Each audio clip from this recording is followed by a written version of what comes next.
Bien, vamos ahora a la última presentación que se llama Ambientes de Aprendizaje, en el cual vamos a dar para que todo esto que explicamos en estas 7 presentaciones anteriores, pues quede de una manera más, mejor comprendida a través de ejemplos. Ya expliqué pues los ejemplos que yo por ahí de manera sencilla o superficial o somera expliqué sobre en el caso del ambiente rural, que un ambiente de aprendizaje en un área rural y un ambiente de aprendizaje ya en una universidad, bueno, muy diferentes.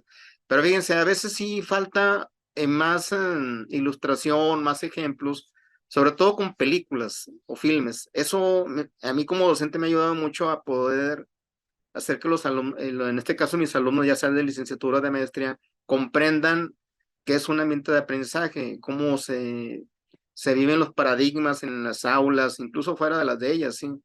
Esos paradigmas de aprendizaje que hace rato hablábamos. Muy bien. La primera película que yo recomiendo, sugiero que se vean, se llama Los Coristas, sí, o El Coro también le llamaron. Es una película francesa. Este es un filme cinematográfico que destaca los paradigmas conductista y humanista en ambientes de aprendizaje, sobre todo era un centro escolar donde acudían niños con riesgos de problema social, o sea, no era una escuela tradicional. Ahí acudían pues, niños que estaban en un riesgo social, por ejemplo, lo que eran huérfanos o tenían, sus padres no los podían atender, por ejemplo. Y ahí se hospedaban, ahí vivían, de hecho ahí se quedaban, ahí dormían. Y era un ambiente muy, de mucha disciplina, muy rígida, y muy conductista, así, bajo el esquema de estímulo-respuesta. Incluso ahí manejan, incluso la película se explicita mucho acción-reacción, estímulo-respuesta. Si el alumno se portaba mal, pues lo inmediatamente, bajo la represión, los castigos, lo trataban de ubicar nuevamente, ¿sí? Que se portara bien. Pero llega un prefecto que no era ni docente, era un prefecto, pero ese había sido un músico anteriormente, incluso de cierta edad. Aquí está, aquí lo presentamos, es el profesor que está aquí tratando de calmar a ese grupo que estaba en caos, una indisciplina, ¿verdad? Ahí le llaman Clement Mathieu. Mathieu es el nombre de ese prefecto que se hizo maestro de un coro, formó un coro. Y en ese coro, precisamente, él ve la potencialidad de esos alumnos que estaban en riesgo social. Sí, él le hace un diagnóstico, lo lleva de una manera muy humanista, sí, los interesó mucho precisamente en el canto por medio de un coro. Incluso fue apoyado por otros maestros, por ejemplo el de deportes, un maestro que era el inglés que sabía tocar el piano, pues se metió también ahí. O sea, logró que esos alumnos se encauzaran esa actividad, esas energías de manera más adecuada mediante el canto, sí. Es una película hermosísima que la van a disfrutar mucho y pues se van a dar cuenta de lo que es el conductismo y cómo hay otra alternativa precisamente para que el alumno pueda desarrollarse, ¿sí? Y que es el humanismo. Muy bien, entonces son los coristas. Otra película que también me ha sido muy útil para promover lo que son los ambientes de aprendizaje, sobre todo bajo el paradigma del constructivismo y el humanismo, sobre todo que se lleva a la autorrealización o que llega a la autorrealización. Esa es la película titulada Escritores de la Libertad. Y esta película es muy interesante porque fue un hecho verídico, ¿sí? Fue de una experiencia de una maestra novata, que se llama Erin Grugel. Actualmente ella vive todavía, es una maestra joven, ha de tener algunos 53, 54 años. Por ahí yo leí hace poquito su biografía. Y pues ella escribió un diario, precisamente, o publicó un diario que los alumnos escribieron, el cual titularon Los Escritores de la Libertad, o Diario de la Calle también. Y fue muy interesante porque después se lleva a las pantallas en los cines, ¿verdad? Como filme cinematográfico. Muy interesante porque ahí uno de los grandes problemas que se estaba viendo como necesidad es que el grupo era muy disciplinado, había muchos conflictos interraciales entre los alumnos porque eran de diferentes razas, ¿sí? En Estados Unidos. Y la maestra detecta que el mayor problema ahí para que ellos pudieran aprender y para que pudieran auto realizarse en la vida era pues la intolerancia los estaba esclavizando, la intolerancia no permitía que ellos pudieran avanzar, que pudieran tener una visión de una convivencia, ¿sí? Sobre todo una convivencia de respeto, una convivencia sana. Y ella les hace que escriban un diario, les regala libros y crea una serie de estrategias de aprendizaje diseñadas por ella, que era novata, pero pues que se indagó mucho, investigó, preguntó, eh, que fueron unas actividades de aprendizaje muy, pues poco, ¿cómo se llama? Pues que no era tan simple, sí, involucraba mucho incluso recursos económicos, tuvo que trabajar, por ahí en la película se ve que obtiene otros trabajos para adquirir recursos económicos y poder sufragar todo lo que invertía en materiales y invertía en los alumnos, sí, porque ella le regaló libros y le regaló hasta diarios y muchas cosas que regalaba. Sí, es muy interesante, véanla, creo que va a quedar muy claro lo que es el humanismo, sobre todo. Pero otra película que también es una titulada Cielo de Octubre, October in Sky en inglés, muy significativa por ahí por los años 50, se llama, bueno, Cielo de Octubre, sí, destaca paradigmas del aprendizaje significativo como el constructivismo y el humanismo. Esta película se da en un contexto de la época de los años 50 cuando se lanza el primer satélite al espacio, la era espacial, ¿verdad? En un contexto de un pueblo minero en Estados Unidos, donde los alumnos cuando terminaban, una vez que terminaban su secundaria, pues prácticamente estaban destinados a trabajar en la mina. Ya sabían hacia dónde iban a ir los alumnos. Eran sus paradigmas, sí, estudiar la secundaria e irse a la mina, porque ahí estaban destinados todos a trabajar, ahí trabajaron sus padres, sus abuelos, etcétera. Pero viene ese hito tecnológico que fue la época del primer satélite espacial, fue el hito lo que fue el espacio. Y si ese pueblo minero, en este caso los alumnos miraban hacia abajo, pues ahora era mirar hacia arriba, ¿verdad? Ese fue precisamente una ruptura de paradigma muy interesante que la maestra promovió, ¿sí? La maestra se llama Frida Riley, es una maestra que vivió en esa época. Desafortunadamente, pues la maestra fallece muy joven, fallece a los 30 años de edad, por ahí tengo conocimiento. Cuando se indagas precisamente sobre la película, ya en otras fuentes, bueno, ella hace soñar y pues involucra a los alumnos, sobre todo un equipo de alumnos que le llamaron los coheteros, los Rocket Boy en inglés. Pues ellos diseñaron cohetes, pero de manera muy formal. Incluso aquí se destaca no nada más lo que se aprendía en la escuela. Aquí se destacan mucho los ambientes no formales de aprendizaje. ¿Qué significa eso? Ellos aprendieron mucho de manera metodológica, sistemática, por medio de libros o indagando en ese pueblo minero con otros especialistas, por ejemplo, con el que sabía de torno, con el que sabía o tenía conocimiento de algo, iban y lo entrevistaban, indagaban con él, ¿verdad? La maestra le proporcionaba libros. Y se da muy interesante todo eso porque ellos aprenden de una manera más interesada en ambientes no formales, fíjense. ¿Sí? Eh, Se da el caso de que estos alumnos concursan de manera local en un proyecto de ciencias, el cual ganan con su cohete que diseñaron, pero se van después a un concurso a nivel nacional, un concurso de ciencias, y gracias a eso logran obtener becas para estudiar en muchas universidades, al grado de que ya no sabían ni a qué universidad irse porque pues recibieron becas de muchas universidades. En esa época era muy difícil que un alumno, sobre todo de ese contexto aislado, un pueblo minero, se fueran a estudiar porque casi todos estaban destinados a la mina. Los más destacados en el ámbito deportivo a veces, ahí se jugaba fútbol americano, pues eran los que les daban una beca porque era una beca deportiva. Pero estos alumnos sí obtuvieron becas para estudiar, hacer estudios universitarios. Incluso es muy interesante porque los alumnos que aquí se destacan, pues se van a ver ahí en la película, no tenían, bueno, ni siquiera les interesaban las matemáticas o las ciencias, batallaban mucho en eso, pero fue tan grande precisamente ese deseo de salir adelante y de romper ese paradigma que les fascinó después las ciencias.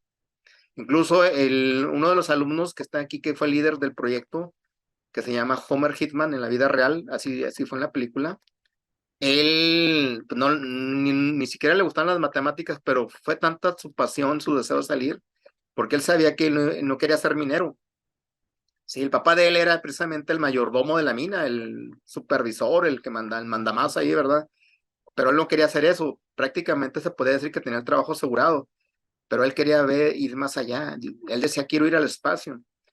Bueno, pues este alumno, en la vida real precisamente es un astronauta. Entrena astronautas, ¿sí? Sí, en la NASA. Y entonces, a partir de esa historia, pues también hubo un libro y pues se llevó a la pantalla, a las pantallas, ¿verdad? Al cine. Es muy bonita esa película, muy divertida también. Esa sería muy interesante que la vieran con ustedes y con sus alumnos, si son profesores de matemáticas y ciencias. O si son profesores, ahí se van a dar cuenta precisamente de lo potente que es precisamente cuando tú como maestro haces o promueves que los alumnos rompan paradigmas bajo el constructivismo y el humanismo. Bueno, hay otra película la cual se tituló Una creación del Señor. Sí, esta película o filme cinematográfico destaca a los paradigmas de aprendizaje significativo, el constructivismo y el humanismo, en ambientes formales y no formales. Es sobre básicamente dos personajes, ¿sí? Se da en una escuela muy que es de medicina en Estados Unidos, es una universidad, la Universidad de John Hopkins, ¿sí? Hay un doctor que se llama Alfred Blaylock, que es en la vida real porque fue un hecho verídico. Él es un investigador precisamente, es un cirujano muy destacado, muy experimentado, muy sobresaliente, y él da clases en esa universidad, aparte de sus investigaciones y pues sus intervenciones que hacía de cirugías. Él enseña a un alumno que se dio de manera informal. Hay una persona que lo asiste limpiando ahí el laboratorio. Y es una persona que incluso le da de alimentar y cuida a los animales que son perros, porque a través de los perros eran los modelos para hacer intervenciones de cirugía, luego llevarlos a los seres humanos, que practicaban con animales, ¿verdad? Entonces, este personaje, o que se llama Bien Thomas, que así es en la vida real, ¿sí? El doctor lo observa y lo empieza a involucrar en sus investigaciones. Aquí es donde entra la parte del humanismo, ¿sí? Se da cuenta que él tiene un potencial, tenía muchas habilidades, sobre todo de destrezas, porque había sido un carpintero, tenía habilidades para hacer operaciones, ¿sí? Le encargaba precisamente el doctor a él que hiciera operaciones y registrara todo a través de libretas y de un magnetófono que grabara, sí, en esa época, en los años 40, cuando era la Segunda Guerra Mundial aproximadamente. Sí, ese alumno aprendió de esa manera, de una manera no formal, sí, de forma sistemática, metodológica, pero no formal, porque no tenía un grado de doctor, no estaba estudiando en un ambiente formal de aprendizaje, como los otros alumnos que tenía el doctor, sí. Muy bien, es muy interesante porque este personaje que es de raza negra, en esa época pues era muy discriminado, sí. Bueno, al grado que logró sobresalir tanto porque aportó mucho precisamente con el doctor que era el investigador, que le dieron un doctorado honoris causa. O sea, obtuvo un título como lo podrían haber obtenido los alumnos que estudiaban de manera formal en la escuela, un título de médico, un médico honorario, ¿verdad? Incluso aquí se ve donde hay una doctora que le entrega precisamente ese grado. Es muy interesante, o sea, bueno, ahí van a ver la trama de esa película donde él ya en un escenario de cuando no era médico, no era reconocido todavía como médico, ese alumno, bien Tomás, está, él no podía entrar a un quirófano, pero bueno, se rompen las reglas porque él sabía y pues el doctor que era el investigador, Alfred Blaylock, lo involucra, ¿verdad? Rompe muchos esquemas y muchas reglas de esa época, sobre todo de la universidad. Bueno, y fue gracias a eso que se descubre cómo tocar el corazón, porque el paradigma que los detenía ahí, que no los dejaba ver más allá, era no tocar el corazón. Y ellos precisamente crean toda una metodología para poder operar a niños que tenían problemas precisamente en el corazón, que eran los bebés cianóticos, ¿sí? O llamados bebés azules, que no podían oxigenar bien su corazón, sus pulmones. no les llegaba el oxígeno, entonces tenía ese problema y él se mete, rompe con ese mito de que en esa época la ciencia médica no aceptaba precisamente el tocar el corazón, sí, pero ellos rompen eso. Pues es muy interesante, es en la vida real, es muy reconocido ese médico en Estados Unidos. Sería interesante incluso ver la vida de él. La película, Una creación del Señor, creo que nos va a dejar eh, pues muy reflexivos sobre lo que son los ambientes de aprendizaje, ¿sí? Sobre todo en formales y no formales. Muy bien, llegamos a las conclusiones, ya después de haber visto todas esas 8 presentaciones. Una primera conclusión que pudiera ser es que el conocer, comprender y aplicar los principales elementos básicos y sus principios teóricos metodológicos sobre el diseño de un ambiente de aprendizaje favorece el comportamiento y las relaciones positivas, que pueden ser cognitivas, afectivas y emocionales, entre los actores del proceso educativo, así como el aprendizaje significativo. Esa sería una primera conclusión. Una segunda conclusión, los paradigmas de aprendizaje del docente influyen en el comportamiento y en las relaciones de los alumnos y los objetos de estudio en los ambientes de aprendizaje. Ser consciente de ellos ayudará a la orientación y reorientación adecuada de los procesos educativos y al establecimiento de una dinámica adecuada y positiva de los grupos de aprendizaje. El otro paradigma, la otra conclusión sería pensar sistémicamente como un todo. Por eso veíamos el concepto de sistema en el diseño, planeación, aplicación y evaluación de un ambiente de aprendizaje, facilita la comprensión y la administración eficaz, que se cumple el objetivo, eficiente con economía de recursos, de la complejidad de todos los elementos interrelacionados en los entornos de aprendizaje. Con esto concluyo esta presentación, agradezco su atención, ¿sí? Pero bueno, no sin antes, pues, presentar referencias informáticas de libros, de revistas, de sitios en internet, en las cuales consulté, pero también referencias bibliográficas de investigaciones, sí, de artículos, de videos que por ahí he desarrollado, ahí están los links también, que gracias a estas referencias informáticas, tanto las que presenté anteriormente y estas que son de su servidor, pues me dieron la posibilidad de realizar esta presentación, la cual yo considero como un curso básico para docentes. Bien, agradezco su atención y nos vemos en una siguiente presentación. Hasta luego.